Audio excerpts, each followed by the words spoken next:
Chers Ambazoniens, ce voyage de libération que nous avons entamé il y a 7 ans est un voyage sans retour. Nous avons commencé ce voyage en sachant que nous ne pourrions peut-être pas tous atteindre notre destination, mais nous y arriverons en tant que nation. Beaucoup tomberont sur le chemin par choix et beaucoup pourraient même changer de destination en cours de route. Certains ont payé le prix ultime pour notre quête de libération à cause de ce génocide perpétré sur notre peuple par le régime colonial de Yaoundé, dirigé par le dictateur nonagénaire Paul Biya. Quoi qu'il en soit, notre train doit passer par la place Albert Moucon et le boulevard Njoli Tombe pour arriver au monument Ndele, Foncha et Djoua qui domine devant le palais d'État. Quel jour ce serait et quelle grande fin ce serait? Quelle rivière de joie coulerait? Quel souvenir ce serait pour les générations futures? Nos maisons, nos rues et nos routes seront décorées des mots magnifiques, libres enfin. Le prix que nous payons aujourd'hui pour reprendre notre pays ne sera rien comparé à la joie de ce jour-là. Rappelons-nous nos femmes innocentes et nos enfants massacrés par la République du Cameroun. Nos malades et nos personnes âgées rôties au fil des ans par les criminels camerounais français en uniforme dans leurs maisons. Et surtout nos héros, les vaillants combattants de l'ARF qui ont donné leur précieuse vie pour acheter notre liberté. Je pense à nos héros et héroïnes tombés qui nous ont précédés. Un moment de silence, s'il vous plaît.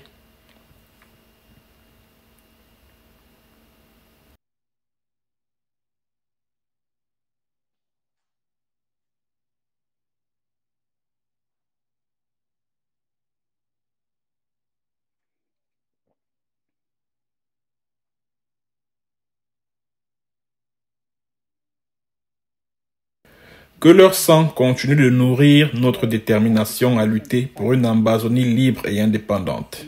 Il y a exactement 62 ans, les 30 septembre et 1er octobre 1961, le destin du monde a conspiré pour nous soumettre à une colonisation perpétuelle. Contrairement à leur propre statut des Nations Unies, ils ont transféré les Camerounais méridionaux, un peuple dynamique et autonome, de l'autogouvernance vers une cruelle annexion et de la démocratie florissante à une autocratie barbare, des maîtres britanniques nonchalants à un cruel progrès colonial français, la République du Cameroun. L'ONU, l'Organisation mondiale, nous a refusé le droit de profiter de notre pleine indépendance. Le Royaume-Uni a donné une excuse futile à l'ONU, affirmant que nous étions trop petits et trop pauvres pour être indépendants. Ils ont violé les accords de tutelle des Nations Unies qui leur avaient été donnés pour nous préparer à l'indépendance ou à l'autogouvernement. Ils ont joué notre destin entre Paris et Londres. Le Royaume-Uni a finalement décidé de nous vendre aux maîtres français les plus impitoyables pour le prix d'un cadeau.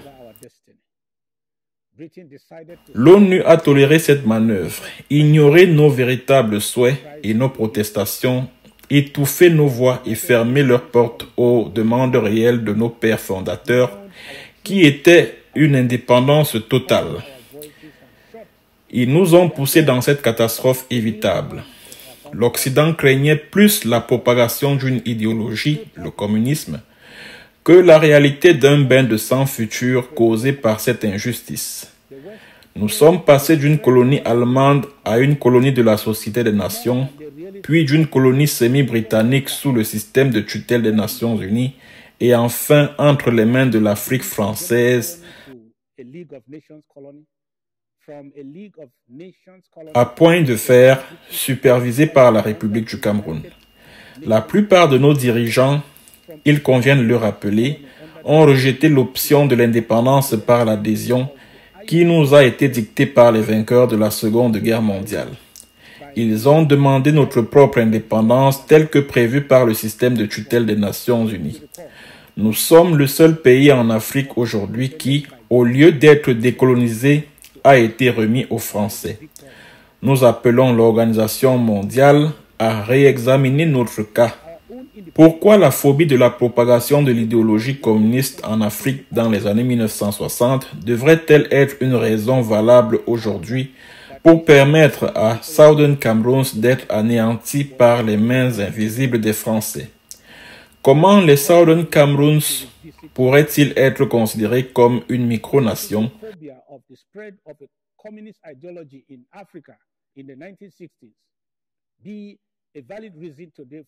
Alors que nous sommes plus nombreux que la Libye, le Congo, la RCA, le Libéria, le Gabon, la Gambie, la Mauritanie, l'Érythrée, le Botswana, la Namibie, la Guinée équatoriale, la Guinée-Bissau, l'île Maurice, Djibouti, les Seychelles et Sao Tomé et Principe, tous des pays indépendants. En fait, Ambazonie représente plus le Gabon, la Namibie et le Botswana réunis.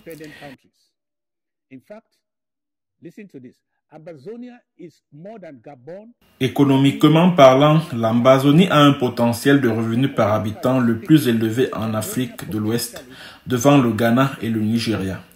Les experts économiques estiment le revenu par habitant du Southern Cameroon Ambazonia à 4 500 $, soit 60% du PIB du Cameroun divisé par la population, 45 milliards sur 6 millions de personnes, la diaspora non incluse.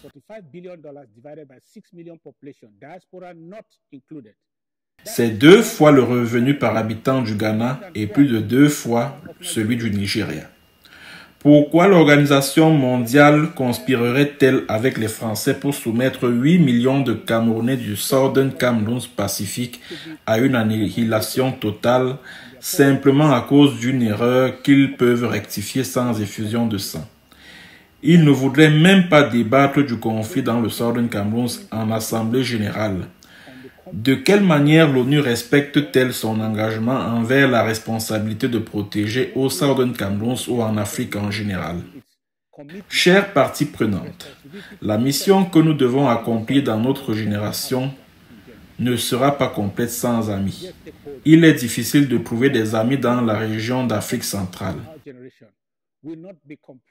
qui est aujourd'hui la principale arrière-cour de la France en Afrique. La CEMAC, en tant qu'organisme régional des Nations Unies, est un club français sur lequel nous ne pouvons pas compter. La révolte anti-française qui se propage dans la sous-région est en train de se métamorphoser avec la propagation de l'influence russe dans la sous-région, ce qui nous place une fois de plus à la croisée des chemins entre l'Occident et l'Orient. La communauté française d'Afrique centrale est en train de devenir rapidement la communauté russe des États d'Afrique centrale.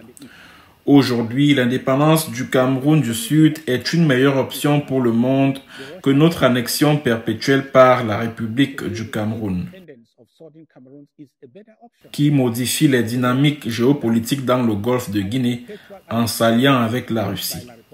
Depuis février 2022, le monde est désormais un monde multipolaire, divisé entre les amis de l'Ukraine, les amis de la Russie et les nations non alignées.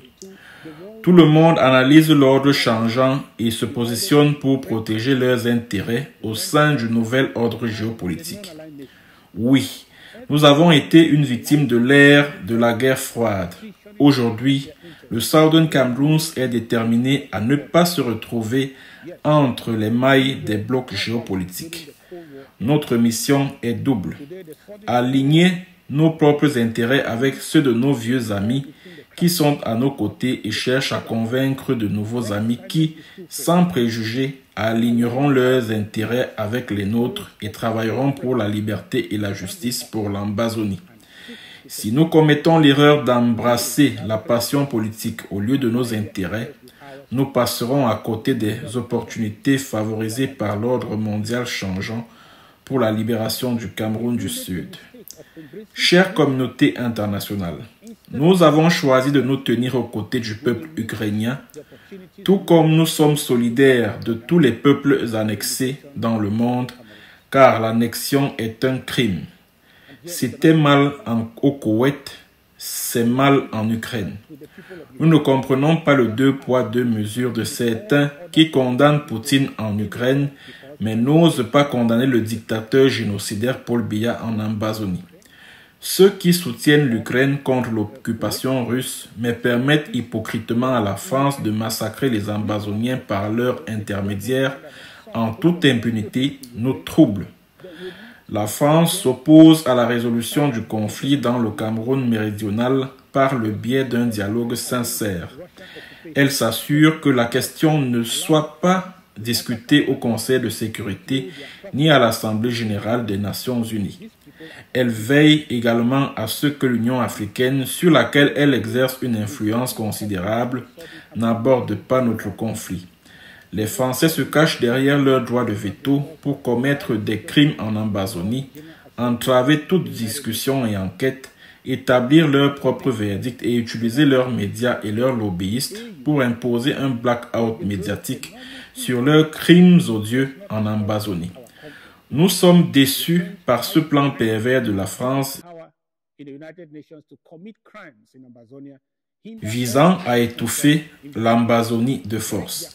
Il est également décevant de constater la complicité passive de la Grande-Bretagne qui reste silencieuse face à la guerre génocidaire en cours, faisant semblant que notre problème est une question de sécession et non de décolonisation ratée. C'est un échec car, en tant qu'autorité administrante du Cameroun méridional, ils n'ont pas réussi dans leur mission de nous préparer à l'autonomie ou à l'indépendance. Chers compatriotes amazoniens, notre peuple fait face à une extermination. Le plan ultime du Cameroun français est de nous tuer tous et de prendre le contrôle de tout ce que nous avons et de tout ce que nous sommes. Les Nations Unies, dans la résolution 1608-15, ont mandaté l'unification des deux Camerouns différents, mais la France l'a modifié en réunification, un mot codé pour l'annexion. Ils ont changé de l'annexion à une assimilation ratée, puis d'une assimilation ratée au plan actuel d'extermination. Rien que cette année, de nombreux massacres ont été enregistrés pour prouver ce point. Le massacre d'Ekona, les bombardements de l'université de Buea, 3-2-1, les bombardements à l'université de Buea, le massacre des Kondotiti, le massacre de Mavas à Akwaya, le massacre de Batibo, le massacre de Nacho, le massacre de Babanki, le massacre de Bamenda et de nombreux autres massacres déguisés en tueries de combattants amazoniens. Ensuite, il y a les nombreuses arrestations et disparitions forcées de nombreuses personnes innocentes à travers l'Amazonie. Depuis 2016, la République du Cameroun n'a proposé aucune solution qui se rapproche de ce que nous demandons. Ils ont rejeté le processus suisse et manipulé les Canadiens dans un processus de médiation bidon. Ils ont rejeté toutes les initiatives importantes de la communauté internationale qui aboutiraient à un règlement négocié.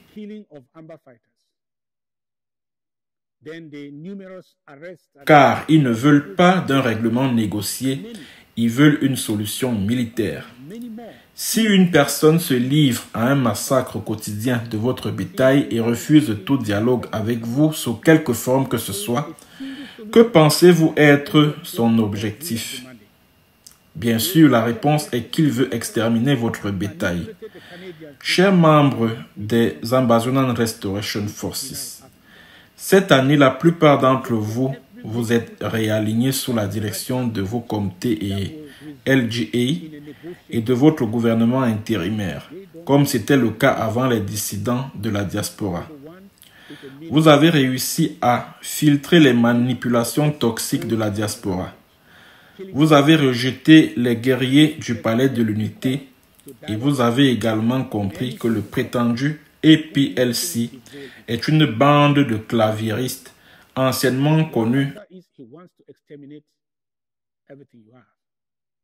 sous le nom d'AMF, promu par certains prisonniers irresponsables de la prison de Kondengui.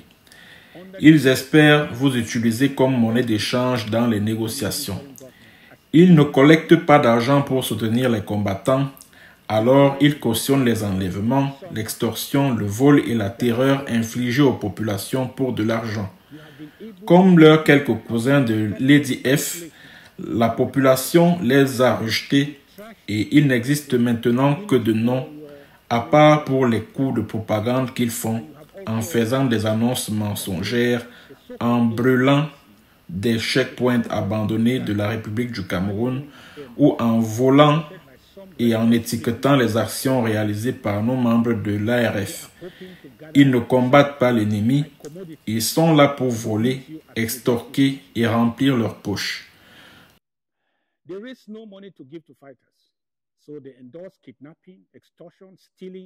À nos forces de restauration ambazoniennes, vous êtes plus forts et plus déterminés aujourd'hui que jamais auparavant. Car nous vous avons vu annoncer votre présence dans nos 13 comtés avec un retour de puissance de feu. Vous avez éliminé ou forcé à la désertion pas moins de 5000 criminels en uniforme de la République du Cameroun. Il n'est pas étonnant que, au cours des 6 années de cette guerre, la République du Cameroun ait lancé 5 campagnes de recrutement pour leur armée désorganisée. Maintenant, ils ne peuvent même plus trouver de recrues.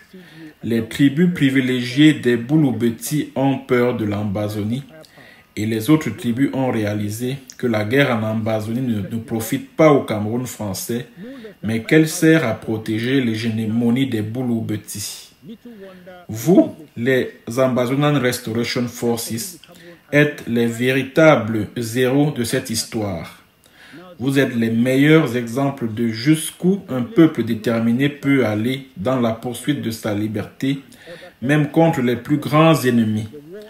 Lorsque le Cameroun français affirme devant l'Assemblée générale des Nations unies que la paix revient progressivement en Ambazonie, c'est très risible, parce qu'ils sont soit dans le déni, soit ils souffrent d'un complexe autodestructeur.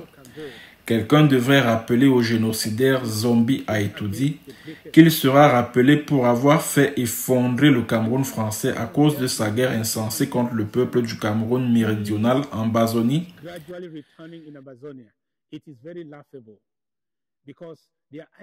Le Cameroun français, sous le poids de cette guerre, est officiellement un État en faillite, englouti par une montagne de dettes internes et externes représentant 85% de son PIB. Rien que ce trimestre, le Cameroun doit payer 386,8 milliards de francs CFA pour le service de la dette. La République du Cameroun est finie. Voici les caractéristiques d'un État en faillite que nous voyons au Cameroun français, alias la République du Cameroun. La République du Cameroun a perdu le contrôle effectif de ce qu'il considère comme son territoire. 2. L'ordre politique à la République du Cameroun est rompu et est pris en charge par le tribalisme et une mafia tribale. 3. Le pic énorme des meurtres non résolus et des incendies criminels témoigne de l'échec de l'application de la loi. Il n'y a pas de loi en République du Cameroun et ce que vous voyez maintenant s'appelle la loi de la jungle. 4. La société civile est enfermée par la peur. Les tribunaux travaillent pour la mafia. Il y a donc maintenant l'anarchie en République du Cameroun. 5. Le développement n'est plus à l'ordre du jour de ses dirigeants. Le seul programme aujourd'hui est le service de la dette, le détournement de fonds, le vol et le pillage autant que possible. Comment un tel pays peut gagner l'Ambazonie dans cette guerre? Ambazoniens, n'ayez pas peur, nous sommes libres. Chers compatriotes, mon cœur et mes prières vont à tous nos prisonniers qui se sont réveillés aujourd'hui vivants dans l'un ou l'autre des cachots de la République du Cameroun. Je pleure pour les hommes, les femmes et les enfants valides qui sont maintenant appelés réfugiés Après avoir survécu à travers les buissons, les déserts, les mers et les routes périlleuses, vous dépendez de la bienveillance. Vous avez survécu au viol, aux accouchements dans les buissons, à la faim, à la maladie, à la haine, aux blessures par balle, à la discrimination, à l'absence de logement, à l'emprisonnement, à la brutalité policière, etc., en espérant pouvoir revenir un jour dans une Ambazonie libre. C'est à cause de vous que nous devons nous battre de toutes nos forces. Nous voulons vous soutenir autant que possible dans votre situation actuelle, mais il n'y a pas de plus grand cadeau que nous puissions vous offrir que de lutter pour une patrie libre où nous pourrons tous revenir le plus tôt possible. Je vous salue tous avec le salut de l'espoir et du courage. Restez respectueux de la loi là où vous êtes. Soutenez nos guerriers si vous le pouvez et surtout priez pour une intervention divine dans notre affaire alors que nous continuons à nous battre. Chers compatriotes de la diaspora, je salue chacun d'entre vous réunis autour de notre drapeau en cette journée nationale, notre jour de l'indépendance, pour rappeler au monde notre génocide et l'injustice qui nous a été infligée en tant que nation par la France et la communauté internationale complice. Partagez notre histoire avec passion et courage, sachant que personne ne ressent notre douleur comme nous et que personne ne connaît notre histoire mieux que ceux qui l'ont vécue. Luttons comme un seul homme lorsque nous commémorons notre indépendance. C'est parce que nous sommes aussi un pays. L'annexion est criminelle. Elle ne supprime pas notre propriété. C'est pourquoi ceux qui disent que nous n'avons pas encore de pays mais reconnaissent le 1er octobre comme notre jour de l'indépendance sont soit confus, malhonnêtes ou anti-révolutionnaires. Pour tous ceux d'entre nous qui reconnaissent ce jour, soutenons nos gouvernements locaux et nos forces de résistance armées, car toute célébration de l'indépendance est une perte de temps si nous ne faisons rien pour défendre notre souveraineté en résistant aux occupants. Nous ne récupérerons pas notre pays en publiant sur WhatsApp ou sur Facebook, en discutant ouvertement de stratégie ou en insultant tel ou tel leader. Nous n'y arriverons pas en nous appelant ambazoniens, leaders ou activistes. Si vous n'êtes pas prêt à vous battre pour reprendre ce qui vous appartient, le voleur continuera de le garder et d'en profiter. Votre célébration de propriété n'est qu'une pitié ou un divertissement inutile. Convertissons chaque enthousiasme que nous ressentons aujourd'hui en contribution pour accomplir la mission de notre vie. Que l'on puisse dire de vous et de votre génération que vous avez fait de votre mieux pour lutter pour la paix par la justice au Southern Cameroons, Ambazonia. Notre liberté devrait coûter quelque chose à chacun de nous, selon la force que Dieu nous a donnée. Faisons non seulement honneur à nos ancêtres, mais donnons à la postérité une raison de célébrer nos efforts. Vive le peuple du Southern Cameroons, Ambazonia. Vive la République fédérale d'Ambazonie.